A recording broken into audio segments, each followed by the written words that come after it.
third of the oil receipts. They've become part of this sort of kleptocratic Islamicized elite, and securitized elite is probably the most important element there. And they haven't been sharing it out with the rest of the country. And so you've got this dysfunctional economy, you've got a very oppressive political regime, and people have just said, Yanema, they've had it up to their hilt. And what is remarkable about these demonstrations, since really the end of December the 19th was Independence Day, and that's really sort of was the takeoff point for the demos.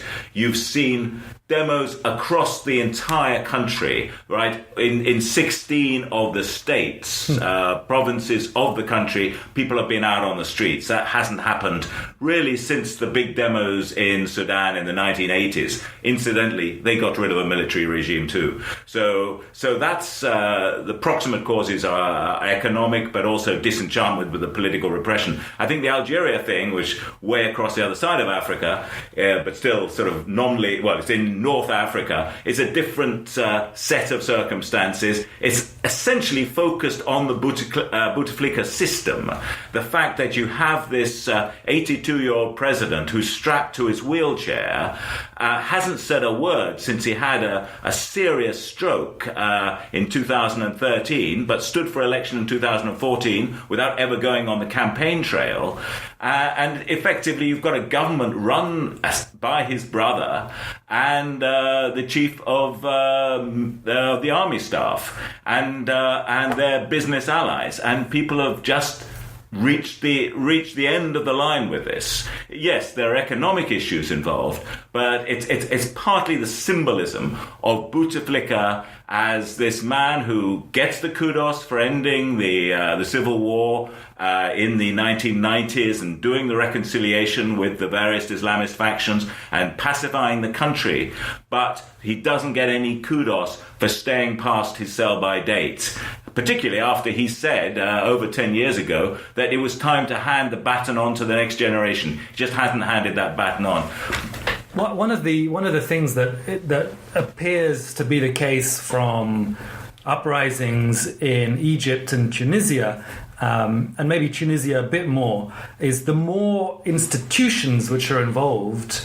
And in Tunisia's case, the trades unions were and still are very strong, and were able to link hands with radical students and angry youth, and other elements in society, including Islamists, who appeared later.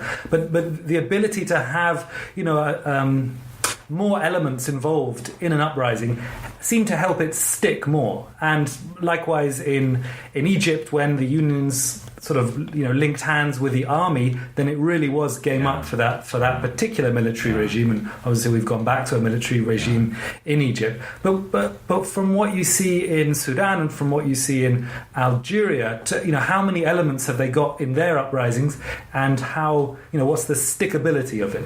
Yeah, I think that's a great description of what happened in Egypt and what's continuing to happen in Sudan and Algeria, and that is, I think, is the composition of the opposition groups on the street that is the main parallel with 2011, the so-called Arab Spring. We have no idea how these are going to pan out a year from now. But right now, you look at the opposition groups, and we were chatting earlier in the week about Algeria. I mean, there was a family we knew in Algiers, and the brothers have been at sort of odds over business deals and hate each other's guts for a number of reasons, and haven't spoken to each other for years. They're actually now going on demonstrations together, arm in arm, demanding the exit of Bouteflika.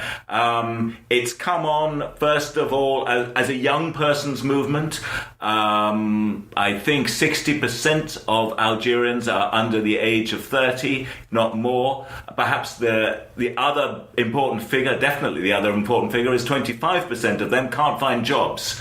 That is despite a government which is sitting on some of the biggest foreign reserves on the continent. Big, I mean, it was over $200 billion at one stage. It's now heading south to around $100 billion. But by comparison with South Africa, Egypt, Nigeria, the other big economies on the continent, that's a lot of money.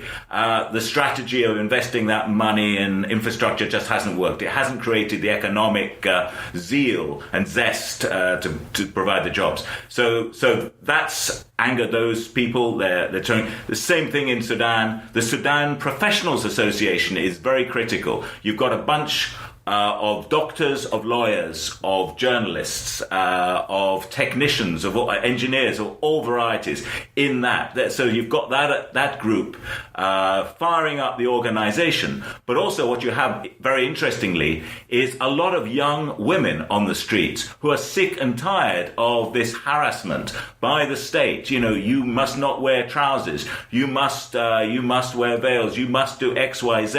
They're sick of it. They don't want it. So they're pushing back with considerable courage. So I think you've got this in both societies, in both political situations. You've got this heterogeneous opposition movement, which is the source of its power. I think what's going to make it very, very difficult is where it goes from there. I mean, how do they negotiate some sort of political transition either in Sudan or in Algeria? That's all for this week. Head to our website for more, and you can find us on Twitter at The Africa Report. I'm at Nick Norbrook. Thanks for listening.